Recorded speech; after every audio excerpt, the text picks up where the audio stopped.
আছে, তারা চিন্তা করে তারা ভারত দখল করতে পারবে, তারা মোদীকে ধরে এনে বাংলাদেশে বিচার করতে পারবে, তারা কলিকাতা দখল করে নিতে পারবে, এমনকি তারা আমেরিকাও দখল করে নিতে পারবে। বাংলাদেশের একটা গোষ্ঠী আফগানিস্তান যাচ্ছে, তালেবান নেতাদের নিয়ে আসতেছে, আর একটা গোষ্ঠী পাকিস্তান যাচ্ছে, তাদেরকে নিয়ে আসতেছে, আর একটা গোষ্ঠী মিশর যাচ্ছে, ঘুরে ফিরে বেড়াচ্ছে। বাংলাদেশ চরম ভাবে এই জঙ্গিবাদী গোষ্ঠীর এবং ডানপন্থীদের উত্থান হয়েছে 5ই আগস্টের মধ্যে।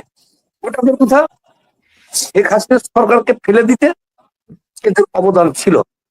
তারা জীবন দিয়েছে, টাকা খরচ করেছে, দেশি বিদেশি ষড়যন্ত্র করছে। এই কারণে এখন 5ই আগস্টের পরে ক্ষমতাটা তাদের হাতে চলে যায়।